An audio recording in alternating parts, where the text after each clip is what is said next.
Wanita berwajah penyok, cerpen karya Ratih Kumala. Seperti apakah rasanya hidup menjadi orang yang tak dimaui? Tanyakan pertanyaan ini padanya. Jika dia bisa berkata-kata, maka yakinlah dia akan melancarkan jawabnya. Konon, dia lahir tanpa diminta. Korban gagal gugur kandungan dari seorang perempuan. Hasil sebuah hubungan gelap yang dilaknat warga dan Tuhan. Perempuan yang saat ini disebut ibunya bukanlah ibu yang sebenarnya. Dia hanya inang yang berkasihan, lalu bergantian menyusui lapar mulut dua orang bayi. Bayi berwajah penyok yang dibuang orang di pinggir kampung. Suatu hari yang biasa, siang terang dan wanita berwajah penyok tengah keliling kampung sendiri saat anak-anak kecil sepulang sekolah itu mulai mengekori dan menyambut punggungnya di belakang. Maka wanita berwajah penyok mengambil sebongkah batu. Tangannya yang dekil melemparkan batu itu ke arah anak-anak. Seorang anak bengal berkepala peyang terkena timpukannya, membuat jidatnya terluka. Darah segar mengucur dari situ, mengubah seragam putihnya menjadi merah. Dia pulang ke rumah mengadukan kepada ibunya. Sementara anak-anak lain menjadi takut dan bubar satu-satu. Dengan terpaksa, keluarga wanita berwajah penyok akhirnya memutuskan untuk memasung dirinya pada sebuah ruangan kecil yang tak bisa disebut manusiawi dekat tanah pekuburan.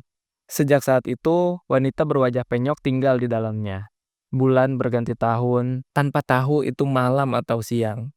Seperti apakah rasanya hidup dalam sepi? Tanyakan pertanyaan ini kepadanya. Maka, yakinlah jika dia bisa berkata-kata, dia akan melancarkan jawabannya. Tak ada yang benar-benar tahu apa yang dia kerjakan di dalam sana. Walau kadang terdengar suaranya berteriak untuk berontak. Ini hanya menambah ngeri tanah pekuburan. Orang-orang mengira itu suara kuntilanak dijadian penghuni kuburan. Tak pernah ada orang yang benar-benar mendekat. Wanita berwajah penyok itu telah lupa bahasa tanpa ia pernah benar-benar menguasainya. Andai kata suatu saat dia bisa terbebas dari pasungnya, orang akan bertanya bagaimana ia bisa bertahan hidup. Sebab ia telah menjadi sendiri. Pada malam yang biasanya kelam dan pekat, kini wanita berwajah penyok bisa mendapat segaris cahaya dari celah lubang tadi. Kepalanya didongakkan ke atas. Dia bisa melihat rembulan. Bertahun, dia tak melihat rembulan hingga ia lupa bahwa yang dilihatnya adalah rembulan. Untuk pertama kalinya dalam periode tahunan pasungnya, ia merasa bahwa dirinya punya teman. Dia mulai berkenalan. Dengan bahasa yang hanya ia mengerti, ia bercakap-cakap dengan bulan. Dia selalu menunggu teman barunya untuk berkunjung dan bercakap-cakap dengannya setiap malam. Namun, semakin hari, bentuk wajah rembulan semakin sempit dan cekung. Mengecil dan terus mengecil hingga hanya menjadi sabit. Air muka rembulan juga semakin pasi. Semakin hari, sabit rembulan jadi kembali membulat walaupun wajahnya masih pasi. Saat bulan bulat penuh, wanita berwajah penyok girang sekali. Sebab ini berarti dirinya berhasil menghibur teman baiknya. Tapi suatu hari, rembulan kembali menyabit dan seperti yang sudah-sudah. Wanita berwajah penyok tak pernah bosan menghiburnya dengan bahasanya sendiri hingga rembulan bulat penuh. Terus seperti itu, hingga suatu malam, sehari setelah bulan benar-benar sabit, rembulan tidak datang mengunjunginya. Ia sedih sekali dan mengira rembulan tak mau menemuinya. Malam itu hujan turun deras. Wanita berwajah penyok berpikir bahwa rembulan sedang menangis.